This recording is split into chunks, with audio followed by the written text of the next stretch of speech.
तो हेलो दोस्तों, आज हम आ गए हैं हमारा बायोटेक्नोलॉजी का सेकंड वीडियो, जिसके अंदर हम क्लोनिंग फैक्टर से पढ़ेंगे।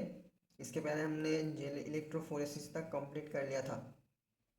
तो शुरू करते हैं। क्लोनिंग फैक्टर में क्या कहा गया? You know that plasmid and bacteriophage have the ability to replicate within bacterial cells independent of control of chromosomal DNA. जो प्लाज्मिड है, एक्स्ट्रा क्रोमोसोमल डीएनए है, और बैक्टीरियोफाज मतलब जो वायरस बैक्टीरियल सेल को अफेक्ट करता है, वो इंडिपेंडेंटली ग्रो कर सकता है। किसके अंदर? बैक्टीरियल सेल के अंदर। Bacteriophages because of their high number per cell have very high copy number of their genome within the bacterial cells. अब जितने ज़्यादा बैक्टीरियोफाज बैक्टीरिया के अंदर ग्रो करेगा, उतने ही तो उसका नंबर होगा। तो उसका ही तो उसका जीनोम मतलब कि उसको जेनेटिक मटेरियल का उतना ही तो अमाउंट होगा जितना वो ग्रो करेगा। Some plasmid may have one or two copies per cell, whereas other may have 15 to 100 copies per cell। वही प्लाज्मिड, जैसे कि प्लाज्मिड मतलब ये जो देख रहे हैं ना, PBr322 का डायग्राम दिया है, ये एक प्लाज्मिड है। तो प्लाज्मिड का नंबर वेरिएबल हो सकता है, 1 और 2 पर सेल हो सकता है, और 15 से 100 भी हो सकता है एक सेल में। Their number can grow even higher, इससे भी ज़्यादा हो सकता है। If we are able to link an alien piece of DNA with bacteriophage or plasmid DNA, we can multiply its number equal to the copy number of the plasmid or bacteriophage। अगर हमने एक alien piece of DNA को plasmid और bacteriophage के अंदर डाल दिया, तो वो जब बैक्टीरियल सेल में जाएगा, इन्फेक्ट करेगा, तो तब वो जितना ग्रो करेगा, उसके साथ ये जो एलियन पीस ऑफ डीएनए है, ये भी उतना रेप्लिकेट करेगा। Vectors used at present are engineered in such a way that they help easy linking of foreign DNA and selection of recombinant from non-recombinant। अब जो वेक्टर है वो प्लाज्मिड हो सकता है, बैक्टीरियोफाज हो सकता है। उसको हम कैसे क्यों यूज करते हैं? इसको हम फॉरेन डीएनए को लिंक करने के लिए यूज करते हैं, और selection of recombinant from non recombinant इसको करने के लिए यूज करते हैं। ये हम थोड़ी देर बाद पढ़ेंगे कि रिकॉम्बिनेंट क्या होता है, नॉन रिकॉम्बिनेंट क्या होता है, कैसे हमको इनको सेपरेट करते हैं, थोड़ी देर बाद पढ़ेंगे। The following are the feature that are required to facilitate cloning into a vector. अब जो एक वेक्टर के अंदर मतलब एक प्लाज्मिड के अंदर जो होना चाहिए फीचर, वो हम पढ़ लेते हैं कि क्या होना चाहिए उसका फीचर, जो जिसमें हम फॉरेन जीन को ऐड कर सकते हैं। पहले तो उसका ऑरिजिन ऑफ रेप्लिकेशन व ओरिसाइट होना चाहिए। This is a sequence from where replication starts. ये नहीं रहेगा तो उस फॉरेन जीन का भी रेप्लिकेशन कैसा होगा? इसका खुद का तो रेप्लिकेशन नहीं होगा, तो फॉरेन जीन का कैसा होगा? तो इसको रहना ही रहना है जिससे रेप्लिकेशन स्टार्ट हो। This sequence is also responsible for controlling the copy number of linked DNA। और ये ओरिसाइट ही डिसाइड करता है कितने नंबर मतलब कि कितने उस लिंक्ड डीएनए का कितना कॉपी रेप्लिकेट करके बनेगा। So if one wants to recover many copies of the target DNA, it should be cloned in a vector whose origin support high copy number। मतलब कि बहुत फास्ट एक origin of replication है जिसमें बहुत fast replication हो जाता है, तो वहाँ पर उसका कॉपी नंबर हाई होगा, क्योंकि वहाँ पर बहुत सारे रेप्लिकेशन के बाद बहुत सारे डीएनए का कॉपी बनेगा। इन एडिशन टू, अब सिलेक्टेबल मार्कर पढ़ते हैं। In addition to ori site the vector requires a selectable marker which helps in identifying and eliminating non transformant and selectively permitting the growth of the transformants. अब transformant non transformant हम पढ़ेंगे cloning site पर। Transformation is a procedure through which a piece of DNA is introduced in a host bacterium. मतलब कि जिस bacterial cell में हम grow कर रहे हैं वो प्लाज्मिड को, वो फॉरेन डीएनए को उस प्लाज्मिड के अंदर जुड़कर जिस बैक्टीरियल सेल में हम डाल रहे हैं, उसको हम जो प्लाज्मिड को बैक्टीरियल सेल में ट्रांसफर कर रहे हैं, इसको कहता है ट्रांसफॉर्मेशन। इस प्रोसीडियर को ट्रांसफॉर्मेशन कहते हैं।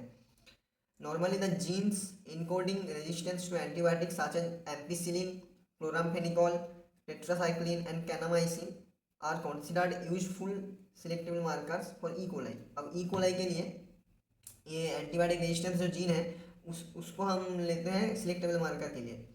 The normal E coli cell do not carry resistance against any of this antibiotics. Normal जो ई कोलाई सेल है उसके अंदर एंटीबायोटिक रेजिस्टेंस कोई भी जीन नहीं होता। हम ये जीन डालकर उसको हम सपोज टेट्रासाइक्लिन जीन हम उसके अंदर जोड़ दें, तो जब हम उसको टेट्रासाइक्लिन मीडियम में रखेंगे तो वो नहीं मरेगा। नॉर्मली हम रख देते हैं तो टेट्रासाइक्लिन मीडियम में तो मर जाता। जब वो रिकॉम्बिनेंट हो जाएगा मतलब कि हम एक फॉरेन डीएनए को जोड़कर जब उसको उस टेट्रासाइक्लिन मीडियम में डालेंगे तो वो तब नहीं मरेगा।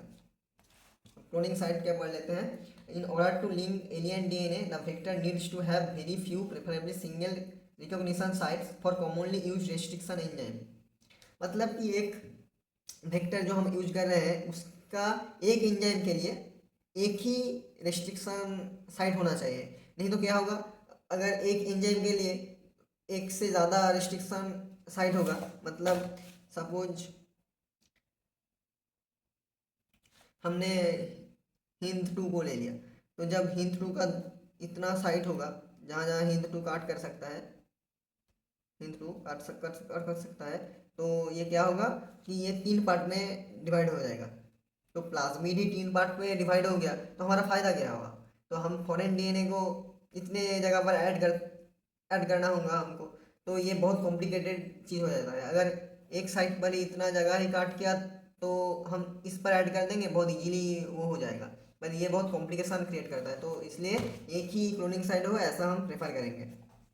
Presence of more than one recognition site within the vector will generate several fragments which will complicate the gene cloning. The ligation of alien DNA is carried out at a restriction site present in one of the two antibiotic resistance genes. For example, अब हम थोड़ा बाहर जाते हैं कैसे। पहले मैं तुम लोग को समझा देता हूँ कि रिकॉम्बिनेंट क्या है, नॉन रिकॉम्बिनेंट क्या है, ट्रांसफॉर्मेंट क्या है, नॉन ट्रांसफॉर्मेंट क्या है। अगर सपोज मान लो ये एक बैक्टीरियल सेल है जिसके अंदर खुद का डीएनए, खुद का जो क्रोमोसोमल डीएनए है वो तो है, और एक्स्ट्रा क्रोमोसोमल डीएनए भी है, एक्स्ट्रा क्रोमोसोमल डीएनए है। तो जब हम इसको हम ये एक इकोलाई का सेल है मान लेते हैं, इसके अंदर कोई एंटीबायोटिक रेजिस्टेंस जीन नहीं है, हम जानते हैं नॉर्मल इकोलाई के अंदर नहीं होता है। तो अगर हम इस प्लाज्मिड को हम आइसोलेट करते हैं और इसके अंदर हम एम्पिसिलिन रेजिस्टेंस जीन को जोड़ देते हैं,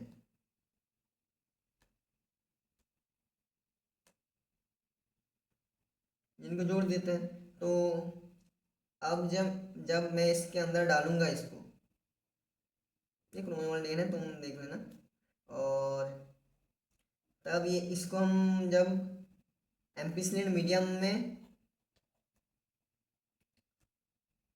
ग्रो करेंगे तो ये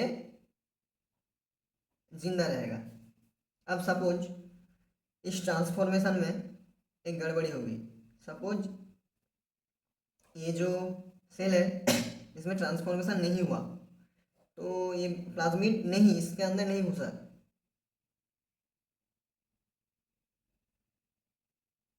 तो इसको हम जब एम्पिसिलिन मीडियम में डालेंगे तो ये मर जाएगा, क्योंकि इसके अंदर तो कोई रेजिस्टेंस नहीं है एम्पिसिलिन के लिए, तो ये मर जाएगा। अब ऐसा होता है कि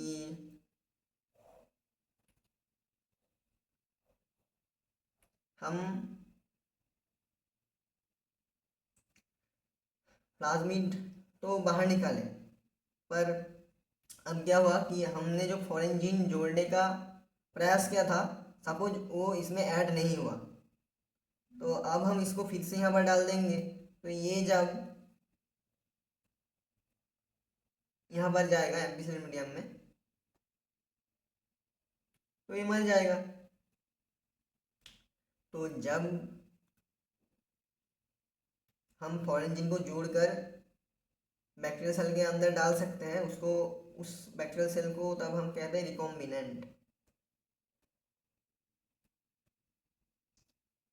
और जब ये ट्रांसफर ही नहीं हुआ, ये ट्रांसफर ही नहीं हुआ, इसको हम कहते हैं नॉन ट्रांसफॉर्मेंट।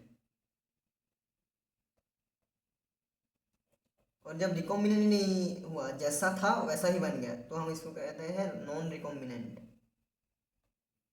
नॉन रिकॉम्बिनेंट कहते हैं। और इन दोनों को रिकॉम्बिनेंट और नॉन रिकॉम्बिनेंट को हम एक साथ कहते हैं ट्रांसफॉर्मेंट। ट्रांसफॉर्मेंट मतलब ट्रांसफर हो गया इसके अंदर प्लाज्मिड। रिकॉम्बिनेंट भी होगा और नॉन रिकॉम्बिनेंट भी होगा,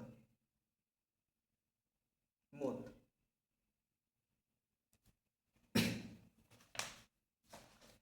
अब यहाँ पर क्या लिखा है देख लेते हैं। The ligation of alien DNA is carried out at a restriction site at present in one of the two antibiotic resistance gene।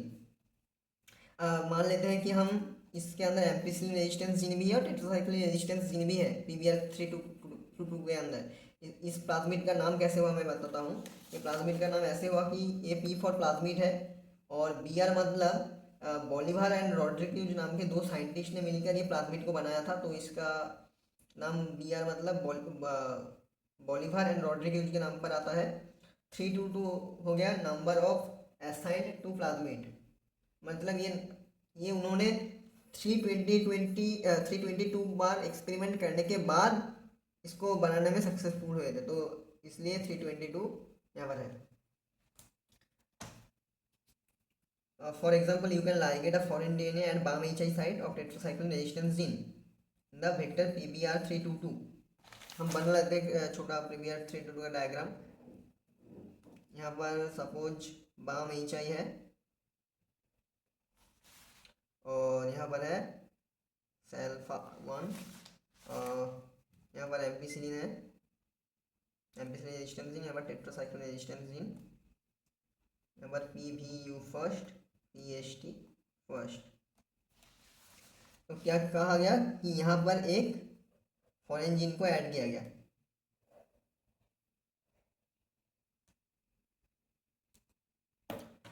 एक फॉरेन जीन को यहाँ पर ऐड किया गया, फॉरेन जीन ऐड किया गया।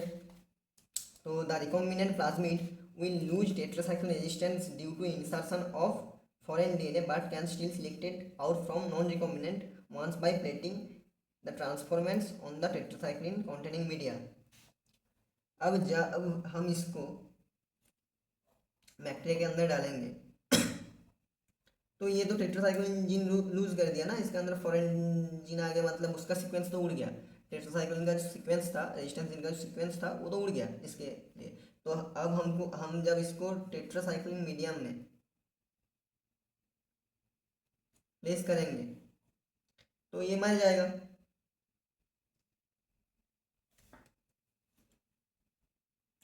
और नॉन रिकॉम्बिनेंट क्या था, जैसा जीन था वैसा ही बैक्टीरियल सेल के अंदर आ गया प्लाज्मिड का। तो यहाँ पर तो टेट्रासाइक्लिन जीन मस्त है। तो इसको जब हम टेट्रासाइक्लिन मीडियम में डालेंगे, टेट्रासाइक्लिन मीडियम में डालेंगे तो ये क्या रहेगा, जिंदा रहेगा, क्योंकि इसके अंदर वो टेट्रासाइक्लिन का जो जीन का जो कोडिंग था वो डिलीट नहीं हुआ। जैसे कि इसके अंदर हमने एक अलग फॉरेन जीन डाल दिया तो उसका जो कोड है वो बिगड़ गया, ये बन गया रिकॉम्बिनेंट। और ये दोनों ही ट्रांसफर है दो बैक्टीरियल सेल में, तो हम इस दोनों को कह सकते हैं कि इन दोनों ही हैं ट्रांसफॉर्मेंट्स। अब देख लेते हैं, the transformants growing on ampicillin containing media are then transferred on a medium containing tetracycline. अब ये तो आराम से यहाँ पर तो एम्पिसिलिन का जीन है, तो ये दोनों को ही हम जब एम्पिसिलिन मीडियम में डालेंगे तो ये जिंदा रहेगा। The recombinants will grow in ampicillin containing medium but not on that containing tetracycline। मतलब कि रिकॉम्बिनेंट जो है वो एम्पिसिलिन मीडियम में तो ग्रो कर रहा है क्योंकि इसके अंदर हमने कोई फॉरेन जीन नहीं डाला। जैसा कि हमने टेट्रासाइक्लिन के अंदर फॉरेन जीन डाल दिया तो इसके लिए क्या हुआ कि ये टेट्रासाइक्लिन एंटीबायोटिक रेजिस्टेंस जीन नहीं कोड कर पा रहा है, तो ये टेट्रासाइक्लिन मीडियम में मर जाएगा, ग्रो नहीं कर पाएगा। But non recombinants will grow on the media containing both antibiotics. अगर ये देखो नॉन रिकॉम्बिनेंट जो है जिसके अंदर कोई चेंज नहीं हुआ तो वो टेट्रासाइक्लिन मीडियम में भी ग्रो कर जाएगा और एम्पिसिलिन मीडियम में भी ग्रो कर जाएगा। In this case, one of the antibiotic resistance gene helps in selecting transformant where the other antibiotic resistance gene gets inactivated due to insertion of alien DNA and helps in selection of recombinants।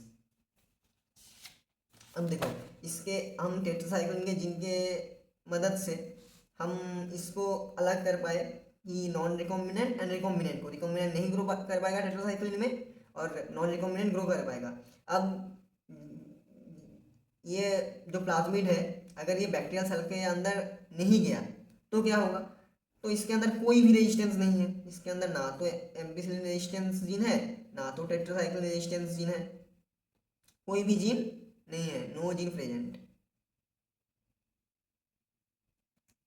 तो ये E coli क्या होगा, तो ये E coli ampicillin media में भी मर जाएगा और टेट्रासाइक्लिन मीडियम पर भी मर जाएगा।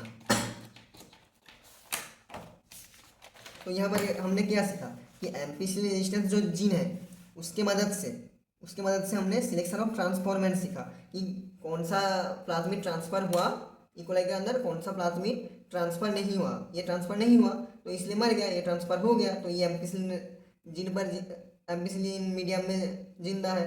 अब टेट्रासाइक्लिन क्या क्या कैसे हेल्प कर सकता है, करता है सिलेक्शन ऑफ रिकॉम्बिनेंट्स। अब रिकॉम्बिनेंट जो है वो टेट्रासाइक्लिन जीन उसके अंदर नष्ट हो गया तो वो टेट्रासाइक्लिन मीडियम में नहीं ग्रो कर सकता है, और नॉन रिकॉम्बिनेंट जो है वो टेट्रासाइक्लिन मीडियम में मस्त ग्रो कर सकता है क्योंकि उसके अंदर हमने कोई फॉरेन जीन टेट्रासाइक्लिन का जो जीन है उसके अंदर नहीं डाला, तो ये इनएक्टिवेट नहीं हुआ। और जो इनएक्टिवेट हो गया उसको हम कहते हैं inactivated due to insertion of alien DNA, क्योंकि हमने यहाँ पर एलियन डीएनए डाला था। बहुत एक अच्छा कॉन्सेप्ट है। Selection of recombinant due to inactivation of antibiotic is a cumbersome process because it requires simultaneous plating on two plates having different antibiotic। देखो ये जो प्रोसेस है ये बहुत कॉम्प्लेक्स है क्योंकि हमको दो प्लेट लगता है कि कौन सा रिकॉम्बिनेंट है कौन सा नॉन रिकॉम्बिनेंट है, हमको इसको डिफरेंशिएट करने में दो प्लेट लग जाता है, तो हमको दो स्टेप करना पड़ता है, तो ये बहुत टाइम कंज्यूमिंग भी है और बहुत कॉम्प्लिकेट भी है। तो हमको इसको सॉल्व करने के लिए एक ऑल्टरनेटिव मेथड ढूंढ निकाला, ऑल्टरनेटिव सिलेक्टिव मार्कर, जिसका काम क्या है, differentiate recombinants from non recombinants on the basis of their ability to produce colour in the presence of a chromogenic substance. अब जो क्रोमोजेनिक सब्सटेंस वो जब अलग प्रोडक्ट में कन्वर्ट होते हैं तो वो कलर शो करता है।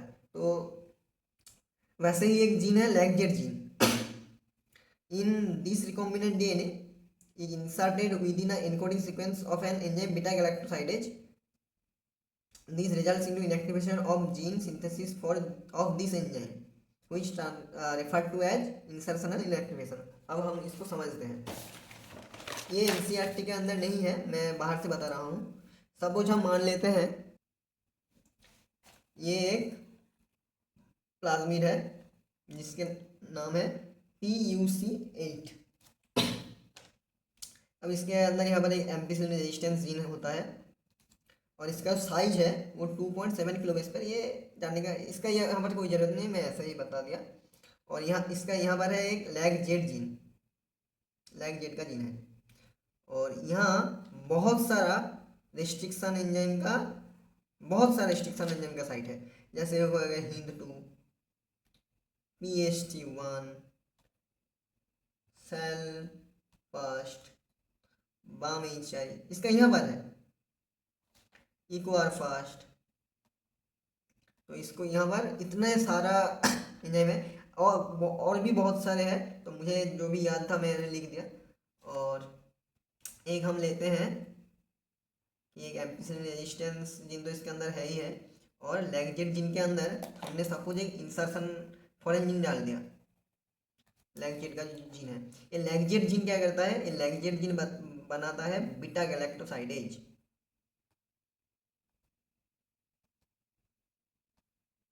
ये एंजाइम क्या करता है, ये एंजाइम लैक्टोज को, अगर मीडियम में लैक्टोज हो तो उसको ग्लूकोज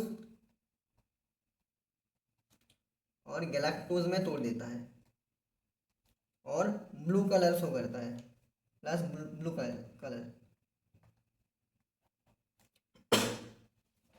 अगर हमने इसके अंदर लैगजेट जीन को प्लेस कर दिया तो ये बीटा गैलेक्टोसाइडेज नहीं बना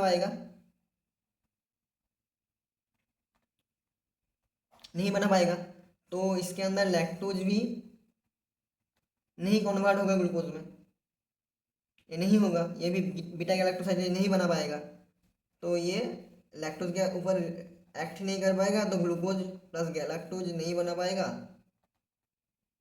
तो ब्लू कलर नहीं आएगा। हमने एक मीडियम ले लेते हैं, यहाँ पर हमने अगर है मैट्रिक्स एम्पिसिलिन है, ये एम्पिसिलिन में तो दोनों ही ग्रो कर जाएगा और एक्स गैल है। तो ये मीडियम है, क्रोमोजेनिक सब्सटेंस है। तो इसके अंदर हमने इसको लेकर आया और इसको भी लेकर आए, तो ये तो ब्लू कलर कॉलोनीज दे देगा, ये ब्लू कलर कॉलोनीज दे देगा ये फर्स्ट वाला, क्योंकि इसके अंदर कोई भी इंसर्शन नहीं है। पर ये नहीं दे पाएगा, यहाँ पर जो है ये नहीं दे पाएगा, क्योंकि इसके जो लैगजेट जीन है उसका कोड डिस्टर्ब हो गया, क्योंकि हमने एक फॉरेन जीन को इसके अंदर ऐड कर दिया। So the presence of chromogenic substance gives blue colored colonies if the plasmid in the bacteria does not have an insert. अगर इंसर्ट नहीं है तो वो ब्लू कलर्ड कॉलोनीज देगा, क्योंकि बीटा गैलेक्टोसाइडेज एंजाइम फॉर्म हुआ है और वो लैक्टोज को तोड़कर glucose galactose plus blue colour देगा। और जिसके अंदर प्रेजेंस ऑफ इंसर्ट है results into insertion and inactivation of the beta galactosidase gene and the colonies do not produce any colour, these are identified as recombinant colonies. इनके अंदर हमने अलग से जीन जोड़ा तो ये रिकॉम्बिनेंट हो गया, तो हमको रिकॉम्बिनेंट और नॉन रिकॉम्बिनेंट में ये जो हम डिफरेंशिएट करते हैं इसमें बहुत ही सुविधा हुआ, क्योंकि ये देखो हमने एक प्लेट पर ही दोनों को ले लिया और हमने समझ लिया कि ये जो कलर देता है ये नॉन रिकॉम्बिनेंट है, इसके अंदर कोई भी जीन लैगजेट के अंदर कोई भी फॉरेन जीन नहीं गया, और इसको इसमें एक लैगजेट जीन के अंदर एक फॉरेन जीन को ऐड किया है, तो ये कलर नहीं दिया। Vector for cloning genes in plants and animals, you have to be surprised to know that we have to learn the lesson of transferring genes into plants and animals from bacteria and viruses which have known for ages how to deliver genes to transform eukaryotic cell and force them to do what the bacteria or virus want। तो इसमें क्या कहा गया कि एक अगर एक plant cell और एनिमल सेल को अगर कोई बैक्टीरिया और वायरस अफेक्ट करता है तो उसमें उसका डीएनए जाता है वायरस और बैक्टीरिया का, उस सेल को तब वायरस और बैक्टीरिया का सेल ही कंट्रोल करता है। तो ये बहुत अच्छे से डिलीवर किया, बहुत अच्छे से सेल को कंट्रोल कर रहा है। तो इसमें से हम क्या सीख सकते हैं कि कैसे जिनको हम ट्रांसफर कर सकते हैं। तो for example agrobacterium tumefaciens a pathogen of several dicot plant, इसको याद रखना डाइकोट प्लांट का ही ये पैथोजन है, is able to deliver a piece of DNA known as T DNA to transform normal plant cell into a tumor and direct these tumor cells to produce chemicals required by the pathogen। अब ये क्या करता था, हमने suppose एक plant ले लेते हैं, ये प्लांट है, और जब ये प्लांट है, डायग्राम पर इतना मत जाना, चीज़ों को समझो। तो सपोज ये एक प्लांट है, सपोज इसके रूट पे एक ऊंड हो गया, मतलब कि एक घाव बन गया। तो यहाँ पर जो एग्रोबैक्टीरियम है, यहाँ पर एग्रोबैक्टीरियम है, ये एग्रोबैक्टीरियम है, ये क्या करेगा, ये इसको इन्फेक्ट करेगा, ये स्टेम पर जो घाव बना है ये इसको इन्फेक्ट कर देगा। अब इन्फेक्ट जब करेगा, ये बैक्टीरियल सेल तो इन्फेक्ट कर गया इस ऊंड के अंदर, तो ये रैपिड ग्रोथ ऑफ सेल करवाएगा, यहाँ पर रैपिड ग्रोथ ऑफ सेल होगा। रैपिड ग्रोथ हो गया, इसको कहता है हम क्राउन गॉल। तो ऐसे ही जो प्लांट का बेस है ऐसे ही फूल जाता है ये जब बनता है। अब इसमें से वो बैक्टीरिया जो केमिकल रिलीज करवाता है उसको, वो है ओपाइंस, इसको लिख देता हूँ, ये इतना भी जरूरी नहीं है, एक्सेप्ट के अंदर नहीं है। ये बैक्टीरिया यूज करता है एज न्यूट्रिएंट। देखो जब यहाँ पर सेल ग्रोथ हो रहा है, यहाँ पर बैक्टीरिया अपने फायदा के लिए भी कुछ कर रहा था, न्यूट्रिएंट लेने के लिए, और यहाँ पर कैंसर भी, मतलब ट्यूमर भी ग्रो कर सकता है, यहाँ पर ट्यूमर भी ग्रो कर जाता था। और ऐसे ही रेट्रोवायरस जो एनिमल में है वो transform normal cell to cancerous cell, वो कैंसर सेल बना, यहाँ पर प्लांट में वो ट्यूमर सेल बना रहा है, यहाँ पर वो कैंसरस सेल बना रहा है। A better understanding of the art of delivering genes by pathogen in their eukaryotic host had generated knowledge to transform these tools of pathogen into useful vector। हम इसको देखकर हमको ऐसा लगा कि ये बहुत अच्छे से तो जीन को तो ट्रांसफर कर रहे हैं, तो हम इसको जीन डिलीवर के लिए भी यूज कर सकते हैं, बट इसमें एक प्रॉब्लम था कि ये पैथोजन भी है, मतलब डिजीज कॉज कर सकता है। तो हम इसको मॉडिफाई किया है, हम इनको डिसआर्म कर दिए कि इसका जो पैथोजेनिक जो बिहेवियर है हम उसको खत्म कर दिए। तो क्या हुआ, the tumour inducing plasmid of Agrobacterium tumefaciens has now been modified into a cloning vector which is no more pathogenic to the plants but still able to use the machinery of delivered genes of our interest into a variety of plants. हम variety of plant में अब TI plasmid को जो modified है, not pathogenic है, उसको हम use करते हैं जीन डिलीवर करने के लिए। Similarly retrovirus have also been disarmed and are now used to deliver desired genes into animal cells. अब जो रेट्रोवायरस है उसको भी हम डिसआर्म कर दिया, मतलब नॉन पैथोजेनिक बना दिया, तो वो भी एनिमल सेल पे अपना डिजायर्ड जो जीन है हम जोड़ना चाहते हैं वो डिलीवर कर देता है। So once a gene or a DNA fragment has been ligated into a suitable vector, it is transferred into a bacterial plant or animal host where it multiplies। अगर एक जीन और डीएनए का टुकड़ा vector के अंदर ligate हो गया तो वो वहाँ पर मल्टीप्लाई कर जाएगा बैक्टीरियल, प्लांट और एनिमल सेल में। अब हम आ जाते हैं competent host for transformation of recombinant DNA. Since DNA is a hydrophilic molecule it can not pass through cell membrane. तो डीएनए हाइड्रोफिलिक मॉलिक्यूल होने के कारण ये सेल मेम्ब्रेन से नहीं पास कर सकता। Why? In order to force the bacteria to take off the plasmid, the bacterial cells must first be competent to take up DNA. अब देखो ये अब सेल मेम्ब्रेन से तो पास नहीं कर सकता कि, पर हमको तो इसको बैक्टीरियल सेल के अंदर जोड़ना है, तो हम इसको कैसे करें? तो पहले डीएनए को हमको कॉम्पिटेंट बनाना पड़ेगा इस उसके अंदर जाने के लिए। This is done by treating them with a specific concentration of divalent cation such as calcium. पहले हम उसको कैल्शियम के जैसे जो डाइवेलेंट, जैसे Mg2+ हो गया, Ca2+ है जिसका वैलेंसी 2 है, डाइवेलेंट कैटायन, उससे ट्रीट करेंगे to increase the efficiency with which DNA enters the bacterium through pores in its cell wall।